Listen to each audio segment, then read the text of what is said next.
If you think the story ended here, you're mistaken.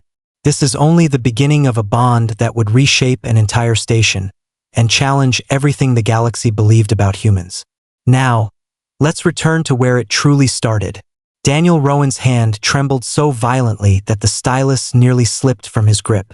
The digital signature pad glowed faintly beneath the overhead lights, and the Corvian clerk behind the counter tilted her angular, chitin-plated head to study him.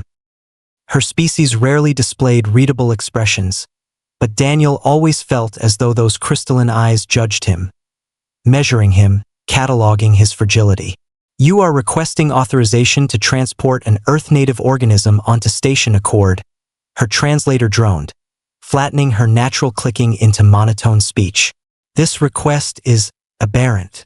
Daniel drew his hand back, curling his fingers into a fist until the tremor steadied. It had been 3 months. 3 months since the starboard thrusters detonated. 3 months since half his survey team died in a flash of metal and vacuum. 3 months of waking up drenched in sweat, lungs locked, eyes searching for flames that weren't there. It's a certified therapeutic support animal, he said, the words small but steady. My physicians recommended continued proximity. The clerk's antennae flickered in quick, unreadable motions as she tapped through data far faster than any human fingers could move. Behind Daniel, the administrative hall buzzed with multilingual conversation. Hums, chirps, tones, breaths. Normally lively noise. Now it pressed on him like a physical weight, constricting his chest. I see the medical documentation, she said. However, your species' emotional dependency on lesser organisms remains perplexing, inefficient. Daniel swallowed the sting. He wasn't new to these comments. Ever since returning to the station, whispers had trailed him. Half pity, half disdain. Humans were different. Humans felt too deeply, clung too tightly, sought comfort in creatures other species dismissed as primitive. It helps, Daniel said simply. That's all. A grinding click sound, disapproval, he assumed. Your paperwork will be forwarded to Administrator Revan. Expect judgment within 2 cycles. He nodded and left with deliberate calm. Running would only prove their assumptions, that the human was fragile, unstable, broken. Station Accord's corridors branched endlessly, filled with beings from 27 worlds. Under other circumstances, Daniel might have appreciated the diversity again. Today, the sights and sounds blurred into a rising tide of pressure. He made it to his quarters before the panic swelled past containment. His knees hit the floor, breath fractured. Walls tightened around him like a shrinking hull. He squeezed his eyes shut and counted backward. 100, 99, 98, until the edges softened and the world stopped spinning. When his communicator chimed, he nearly dropped it. Patricia's message glowed on screen. How'd it go? He typed with fingers that still shook. Submitted. Waiting to hear back. Good. Don't let them push you around. You deserve support. Maybe. But the station didn't agree. Over the next 2 days, he became a rumor with legs. In the cafeteria, Drellin diplomats whispered behind webbed hands. Corran guards watched him with slit-pupil contempt. The worst came when Ambassador Veckrel, towering and lacquered with ceremonial markings, paused a diplomatic briefing to publicly question humanity's psychological weakness. Daniel's face burned. His throat closed. He said nothing. Patricia had intervened. Firm, unshaken, protective in a way that made his chest ache with gratitude. But the damage was done, and the station waited, watching, wondering, what kind of pathetic creature did the human need to function? They were all expecting something small, something timid, something that matched their assumptions of human weakness.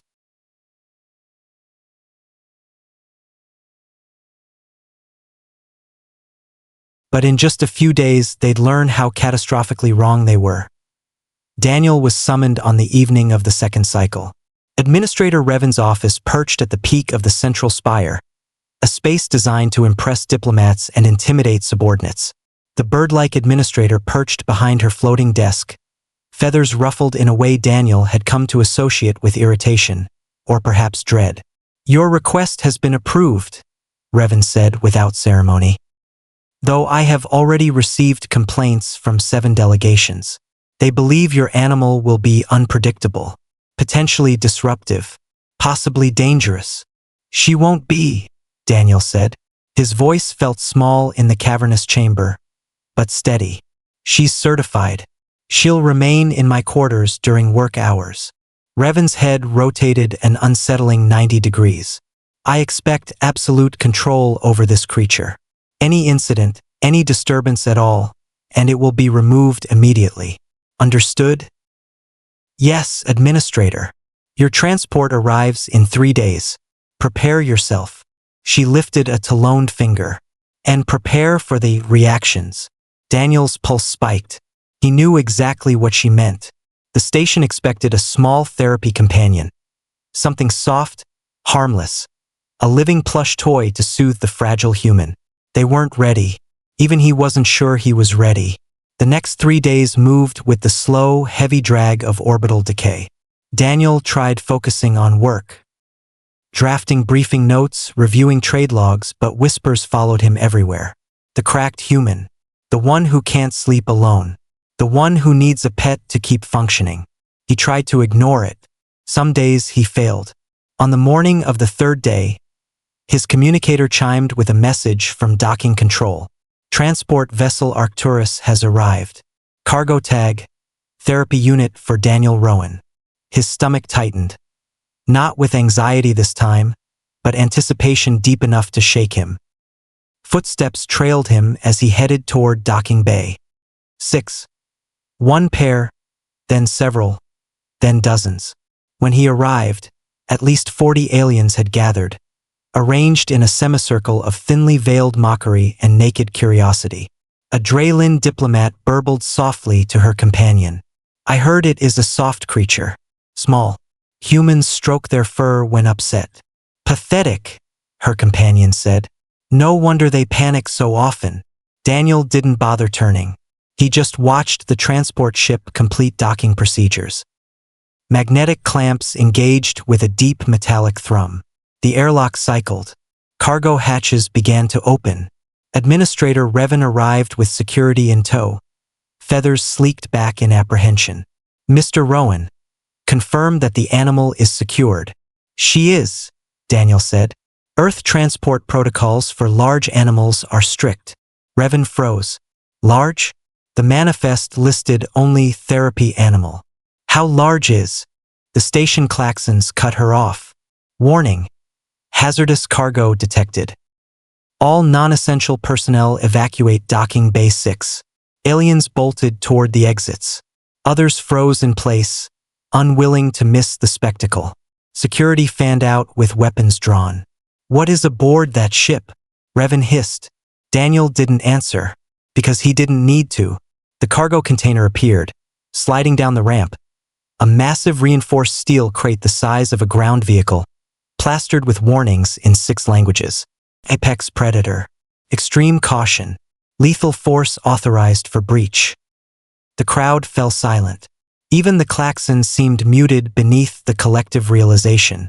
Whatever was inside that container was not small, was not harmless, and was definitely not what they imagined a human would choose for comfort. "That," Daniel said quietly, "is my therapy animal." In a moment, the galaxy would meet her, and everything they thought they knew about humans would start to unravel. The reinforced crate descended the ramp with a grinding weight that vibrated through the docking bay floor. The automated cargo arms released it with a hiss of hydraulics, leaving the massive container looming like a silent threat in the center of the room. Every alien present unconsciously stepped back, even those who claimed not to experience fear. Revan's feathers puffed to twice their size. The closest her species came to panic. "Mr. Rowan, what exactly have you brought aboard my station?" Daniel walked toward the crate with the calmness he did not feel. His heart hammered, but the sight of the container, familiar, battered, earth-marked, steadied him. Life form registers at approximately 400 pounds. Mammalian. High bone density. Predatory structure. Heat signature, unusually stable. Whatever is inside is extremely dangerous. Whispers flared behind Daniel like static. Why would a human require such a creature? Do they intend violence? This must be a joke. Surely? Daniel ignored them. He placed his palm on the biometric pad. The crate responded with heavy thunks as multiple locks disengaged, 6 steel bolts sliding free. Hydraulic vents exhaled a deep, metallic breath. A low rumble came from inside, a sound so deep it vibrated in alien chest cavities and used to such frequencies. Several security officers flinched backward. Daniel didn't move. He breathed in once, slow and grounding. "Easy girl," he murmured. "You're safe." The final bolt released. The door cracked open, and every being in the bay forgot how to breathe. 2 amber eyes glowed from the shadows within. A hulking shape shifted, fur brushing against steel. Then the creature emerged, stepping into the light. With a slow, deliberate weight that shook the decking plates. Her shoulders came nearly to Daniel's waist. Her muscles rippled beneath thick, dark fur. Her claws were curved ivory scythes. Her presence was not merely intimidating, it was primeval. A few aliens screamed. Others bolted. Some simply froze, instincts millennia old locking their limbs. Daniel smiled softly. "Hey, Luna." The grizzly bear's massive head swung toward him. Her posture softened instantly, the growl melting into a deep, rumbling sound. Recognition, affection. She moved to him with surprising gentleness, pressing her head against his chest so hard he nearly stumbled. Daniel wrapped his arms around her neck, burying his fingers in thick fur. "I missed you too." The watching aliens could only stare, speechless. Corrins whispered, "It could tear him apart. Why does it not attack?" A Draylin youngling trembled. "Why does the predator obey him?" "It's cooperation," Daniel said without turning. "Not obedience. She chooses me." Luna settled beside him, placing her massive form between Daniel and the security perimeter. Not threatening, protective. Calm. Confident. Predator and human. Fear and trust. Strength and vulnerability intertwined. And Daniel's voice carried across the stunned silence. "This is Luna. She's my therapy companion. And she's here because she keeps me alive." No one responded. Not one alien breathed too loudly. The reality was settling heavily among them. Humans bonded with monsters, and the monsters loved them back. And as the station struggled to make sense of what they'd witnessed, none of them imagined that Luna's very presence would soon determine who lived and who didn't. The docking bay slowly regained motion, though no one dared step too close. Security officers held their weapons aimed but lowered, unsure whether firing would deter the enormous predator or provoke it. The alien crowd had thinned to half its size, leaving behind only the ones too curious or too stunned to leave. Luna sat beside Daniel like a living fortress, 400 pounds of earthborn power resting in complete calm. Every alien I tracked the subtle movements of her muscles, the flex of her claws, the twitch of her ears. Even when she simply breathed, the bay seemed to tighten around her. A Draylin diplomat finally whispered, It's an apex creature. Why bring such a thing to heal you?" Daniel stroked Luna's fur, grounding himself in her familiar warmth. "Because she's the only thing that stops the nightmares," he said quietly. "Because when I can't breathe, she lies across my chest and anchors me. Because she's saved my life more than once." The aliens watched, struggling to reconcile the image before them. To them, strength came from discipline, weapons, technology. The concept of emotional strength, of healing through connection, seemed foreign. Tralvek, the young Corvian scientist, flicked open his scanner again, fascinated. "Her stress levels are almost non-existent. She is relaxed, despite the hostile environment, unfamiliar species, and weaponry." "Why?" Daniel smiled faintly. "Because she trusts me, and trust is stronger than instinct." Commander Grault, the battered Corran war leader with scales etched in old scars, finally stepped forward. His tail flicked with tension, but he held his ground. Human, he rasped. Does this creature understand you? She understands enough, Daniel said. And you are not afraid of it? Gralt pressed. Daniel met his eyes. Every creature has the capacity to harm. Even you, Commander. Even me. But Luna chooses gentleness with me. That matters. Gralt studied Daniel for a long moment, something shifting behind his reptilian gaze. Respect, perhaps. Or something like it. Administrator Revan cleared her throat sharply. Mr. Rowan, while your companion has been conditionally approved, she is to be monitored closely. Her presence has already caused disruption. Her feathers fluttered in agitation. You will escort her to your modified quarters immediately. Daniel nodded. Of course. But as he turned to leave with Luna, he noticed something strange ripple through the gathered aliens. Fear, yes, but layered with something new. Curiosity. Awe. A dawning recognition that humans were not fragile. They were something else entirely. He guided Luna out of the docking bay. The crowd parted like water, giving them a wide berth. Luna walked beside him with calm, deliberate steps, her head swiveling to observe the unfamiliar environment without a trace of stress. Behind him, whispers rose again, but they held no mockery now. How does a human bond with such a beast? Could other species form similar partnerships? What else lives on their world? Tralvek muttered, barely audible. We must study Earth immediately. Daniel hid a smile. This was exactly what he expected. Luna always had a way of shifting perspectives, whether she meant to or not. By the time they reached his quarters, the station buzzed with rumors and speculation. Some voices trembled with fear, others with fascination. All of them misunderstood what Luna truly represented. But they would learn, because before long, Luna wouldn't just be a curiosity. She would become the only thing standing between peace and a crisis that could cost lives. Daniel's quarters had been expanded days before Luna's arrival, an engineering feat achieved only because the station's architects feared what might happen if a creature her size felt confined. Reinforced walls, widened door frames, and a cushioned corner large enough to resemble a den awaited her. Luna immediately trotted to that corner, circling twice before settling into the padded flooring with a satisfied rumble. The sight eased a knot in Daniel's chest he hadn't even noticed tightening. For the first time since the accident, the silent emptiness of his quarters felt bearable. He sank onto his bed, exhaling slowly. Luna's breathing filled the room, steady, warm, grounding.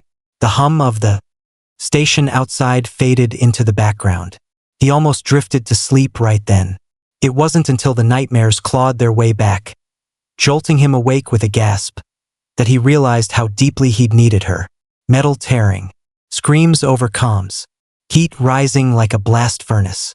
Daniel sat upright, shaking. Before he could hyperventilate, Luna pushed her massive head onto his lap, shifting her weight until her body pressed firmly against him. Her warmth seeped through him, the panic dissolving. He ran his fingers through her thick fur, grounding himself stroke by stroke. His breathing evened, his heart steadied. The nightmare receded. Only Luna could pull him back that fast. Good girl, he whispered hoarsely. Thanks. The next morning, Luna's presence had already rippled through the station. Emergency protocols had been quietly triggered overnight. Precautionary, the administrators insisted, but it didn't stop the rumors.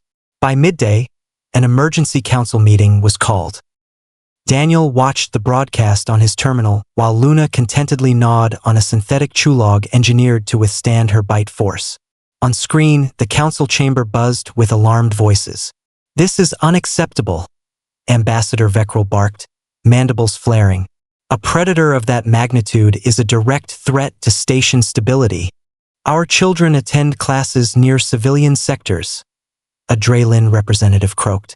What if it escapes? Patricia stood, calm, steady. Luna is not roaming free. She is a certified therapeutic partner. Mr. Rowan has legal protection under Coalition disability accommodation laws. Those laws were written assuming small companions, Veckrel snapped. Creatures incapable of. Gralt, the Corran commander, cut him off. You assume size determines loyalty. Or danger. His voice rumbled through the chamber like distant thunder. All eyes shifted toward him. My warriors and I observed the docking bay footage, he continued. The creature was calm, controlled.